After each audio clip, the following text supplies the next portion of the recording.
We've got a question in from the text, David. With somebody saying, how are you going to ensure that you're going to protect the services that are vitally important but delivered to few people? Is an emphasis on core services going to mean services to the majority at the cost of the minority?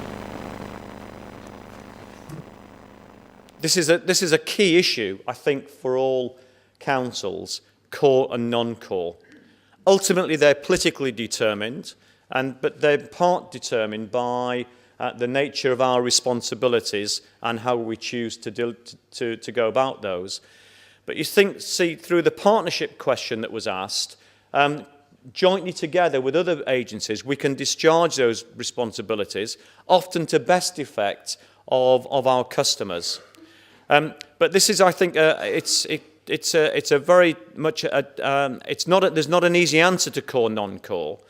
Because I was talking to Daniel earlier today about one county that I know is actually looking to reduce some of its cultural services. Now, if you look at libraries, actually, if you look at the role and the fabric and community life of libraries, given it's not just about getting books, they really are about places to meet, they are about learning hubs, and the way that we're developing libraries as community facilities, you could argue that's very short term. So these will be political choices that we'll need to test out with members of the public. But I know my colleague chief executives are having this discussion all of the time, and it's not an easy discussion. It's an easy discussion to have. It's not easy to come to decisions because inevitably there'll be a lot of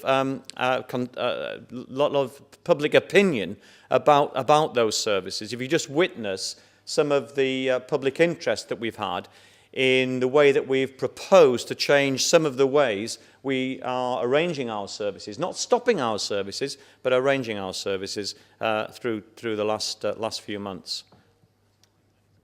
Can I just add, it is a very important point that by focusing on core, you're talking about focusing on the mass market rather than individual people with particular vulnerable needs that may not be able to be as strong of advocate for their services as maybe the vocal majority. To start off with, though, quite clear about why we're moving on with Norfolk Forward. It's the organisation review and the other elements of work that David has spoken about is about reducing the cost of the County Council doing its business, reducing down the overhead, reducing duplication and streamlining so that we can put the money into frontline services. That's a key driver. Alongside that, though, when we look at the difference between separating out what is core and non-core, what we're saying is that we'll be moving away from whereby the County Council is historically the provider of choice. So, if you go back many, many years, if something needs doing in Norfolk, it's the County Council that's provided it. And I have to say, the County Council, by and large, has made a very good job of that. But the world is changing, and what we've got to do is look at where, if it's not core to Norfolk County Council, but is still an important service, we've got to identify how can that service be best provided. And it might not be that it's Norfolk County Council provided service. It could be the voluntary and community sector. It could be residents enabled and facilitated by the County Council.